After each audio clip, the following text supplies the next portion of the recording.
Hello, entrepreneurs. Most people want to go into business. They start out with that fire and they really want to do business. They're excited about their new venture. So they start out doing business, but they end up doing business. Business. You see how I did the abbreviation? Don't get it twisted. This is not to make fun of anybody or anything. This is about information. Business is just that, business from A to Z. You can't afford to take shortcuts. I've said before and I'll say it again. The thing about a shortcut is you can't just take one. The minute you take one shortcut, you will have to do that for the rest of your career, the rest of your business. It will always be shortcuts. And you will always be paying and trying to make up for that one shortcut that you took. That's why you can't afford to do it. If you're going to do business, do business. Don't do business. That's why I say do business better. That's my motto. That's my theme. That's my brand.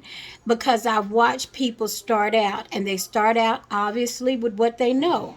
What do? We do what we know, right? So we hear things. Sometimes we go to classes and you go to like the SBDA, the Small Business Development Association, has great classes, and you'll get in there and you'll hear a lot of information. And most of the time when we go to seminars, we retain maybe about 40 to 50% because it's easy to get in conversations. We start talking about the things we have a question on. And generally, we're going to those meetings because we're worried about the one area where we are the weakest. And while you're focused on that one area, there's nothing wrong with that. There's so many other areas to go by. The one thing that I notice with a lot of people that I have been coming in contact with and that I meet during tax season is that they really haven't done business. They've done business. So they jump out, they do a leap of faith. Now let's discuss that. I am a believer and I am also a minister, but that's not what this channel is about. When you say a leap of faith, people tend to say, or they just do something without thinking, and they expect God to do everything else. That's not fair. That's totally disrespectful. And I will deal with that more and explain that a lot more to you when it comes to business. Because one thing people of faith forget, God is a businessman.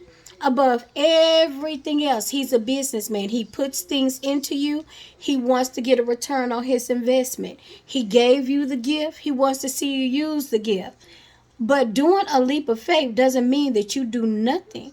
It's not really faith if you haven't done any of the work. So like I said, that's a whole nother video. But when you're going to do business, it's already faith to believe in yourself.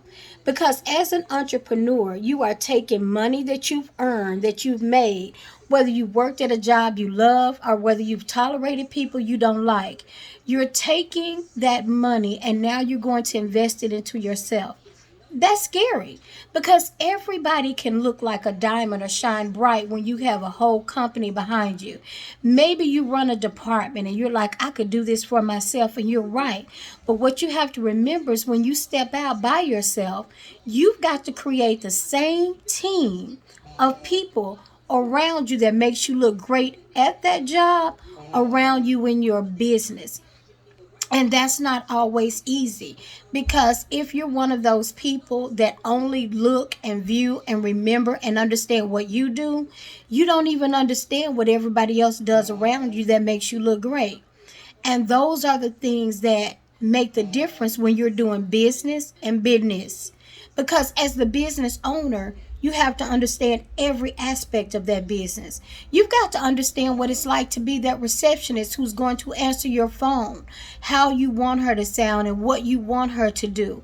Do you realize, especially with the young people now, most of them have no clue what it's like to probe or how to screen a call appropriately? They just think, oh, answer the phone and, hey, who do you want to speak to? If you've never been a manager, you have no idea what it's like for you to be in the middle of thinking about one thing and somebody comes in and you've got to solve another problem that seems minute to you, but it's causing major dysfunction or major interruption in your business. See, you got to be able to multitask. That's why I say people start out wanting to do business, but they end up doing business. Business. See how it's dropping off more and more. How that abbreviation is coming. It started out with business and then it business and it business because that's the way they do. And then they will do things that they understand. And if they don't understand it, they just ignore it. But you can't do that in business. Whether it's finances or hiring people, the HR aspect of your business, whether it's sales, whether it's sales retention, customer service, all of those things have to be thought out and planned. Otherwise, your business will not work. That's why that business plan is so important. And it's important that you do it and that you don't pay anyone to do it. When people come to me to do a business plan, I tell them, absolutely, I can do your business plan. What they do not realize is that that business plan involves the two of us doing the business plan. I might guide and coach, but you have to do it because it's going to cause you to think about things that you probably never thought about. The things that you think, oh, I'll figure that out later. What happens in your business, and most of them, most businesses, are successful. They will have some success. That degree of success and how long it lasts depends on how well you've laid a foundation. You hear people all the time talking about building a house, and the house is only as strong as its foundation. Well, guess what? So is your business. Do not get caught up in starting out with business and end up doing business, or to start making a lot of money and then have regrets. I talk about the client all the time who could not see the vision of staying with me. And I regret that, and I wish him nothing but love and hope he's doing well. But watching him go from a job to where he was making 35K and to a year, ending up in a year where he was making six figures, and he never ever thought, oh my gosh, this is going to change my tax situation. Or, oh my goodness, I need to look at my money. It was at the end of the year. Well, I'm sorry, it was the next year.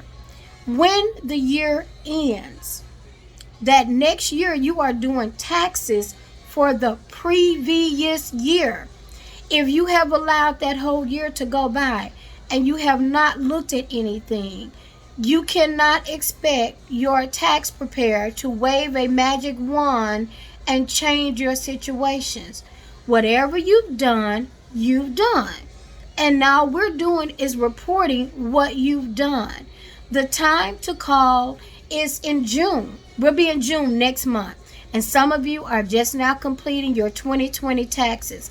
Now it's time for you to turn around and call us so that you're ready for next year to see where you are this year, what money you've made, what you've done, so that you'll be ready for the year next year, and you will not be chasing your tail or trying to figure it out. It's been your girl, the Queen Bee, of doing business better, because I like doing business far more than I enjoy helping people to correct business. And it starts by adding people like me to your team. I'm here for you. I want to be here for you. I want to help you so you do business better. Bye-bye.